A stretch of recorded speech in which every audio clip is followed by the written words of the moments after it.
दोस्तों, इस भौतिक संसार में हर व्यक्ति की मृत्यु तो निश्चित है। मतलब जो भी इस संसार में आया है उसे एक न एक दिन तो वापस जाना ही है। और जैसे कि हर व्यक्ति की मन में कोई न कोई तो इच्छा होती ही है। किसी व्यक्ति की मरने से पहले ही वे इच्छाएं पूरी हो जाती हैं और किसी व्यक्ति की वे इच्छाएं अधूरी रह जाती हैं।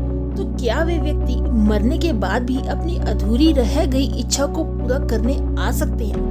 तो आज की वीडियो इसी बारे में है। दोस्तों, मेरा नाम है श्री और स्वागत करती हूँ मैं आपका हमारे चैनल एसकेडी श्री में। तो दोस्तों, कभी कभी मरने वाला व्यक्ति जिस अधूरे काम को पूरा करने की इच्छा रखता है वह बहुत वर्षों बाद भी पूरी नहीं हो सकती। फिर भी ऐसे कई केस है जिसमें कि मृत्यु समय की सीमाओं को हटा देती है। जैसे कि एक ऐसा ही दिलचस्प केस है जो कि एक प्रमुख डॉक्टर जिनका नाम था मिड वेस्ट। ये केस उनके और उनकी पत्नी के बीच का है।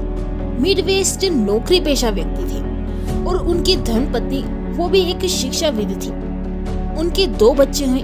पति आकरण उदास रहते थे। एक शाम पति बाहर घूमने निकले और फिर लौट कर नहीं आए। उसी दौरान मिड वेस्ट की पत्नी चिंतित हो गई और उसके लौटने का इंतजार करती रही। उसे कोई संदेह नहीं था कि कोई घातक घटना उसके पति के साथ हो गई है। जब उसका पति घूमने गया था तो वह बहुत खुश था और अंत में वह इंतजार करते करते थक गई और यह सोचते हुए बिस्तर पर चली गई कि शायद अब उसका पति देर से लौट कर आएगा। बिस्तर पर उसे नींद आ गई। उसकी नींद मध्य रात्रि में टूटी और उसके मन में ऐसी भावना जगी कि कोई उसके कमरे में मौजूद है।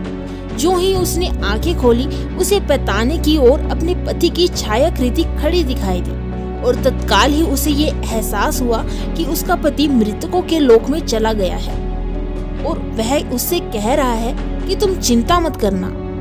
उसके पति ने ऐसा कहा कि सब कुछ ठीक हो जाएगा।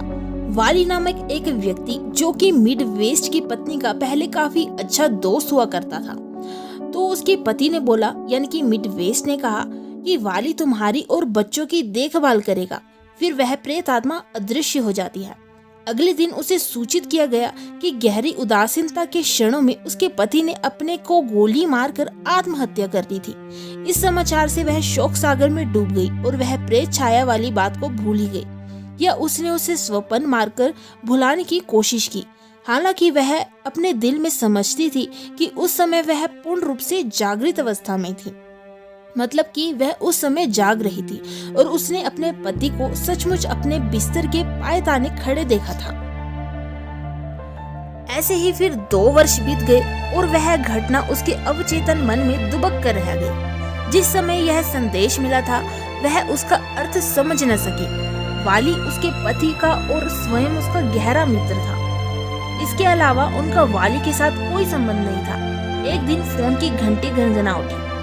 श्रीमती वी ने रिसीवर उठाने से पहले ही जान लिया कि वह वाली ही है। उनकी मित्रता पुनः स्थापित हो गई और अंत में वे दोनों विवाह के सूत्र में बंध गए। वाली ने उनका और बच्चों का जिम्मा ले लिया, जिसे मृत आत्मा ने यानी कि मिड वेस्ट ने बहुत वर्ष पहले ही जान लिया था कि आने वाले समय में ऐसा होने वाला है। तो शायद वो इसी कारण से परेशान रहता होगा। अब जो दूसरी कहानी है वो एक मोलेन होम नामक व्यक्ति की है जिसकी उम्र 64 वर्ष की थी।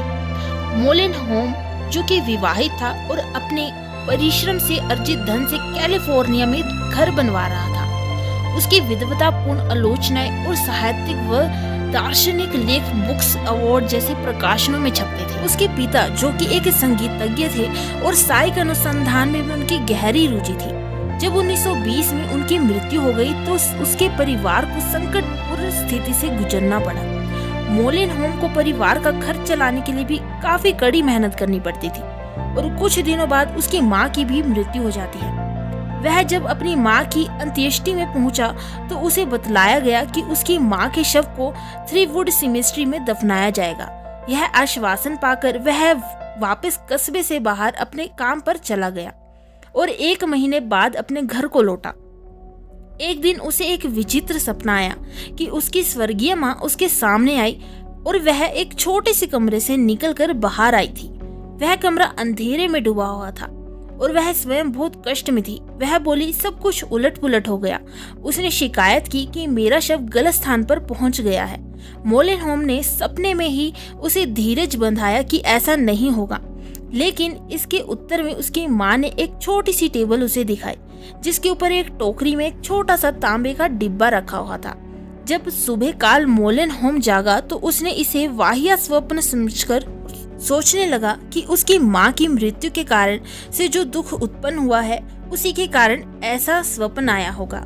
लेकिन हुआ ऐसा कि उसने उस कस्बे में जाने का निश्चय किया, यह देखने के लिए कि उस सिमेट्री के दरवाजे पर उसकी माँ का नाम ठीक से खुदा भी है या नहीं। रास्ते में उसकी मुलाकात श्रीमती लोएसर नामक एक परिवार के मित्र से हो गई।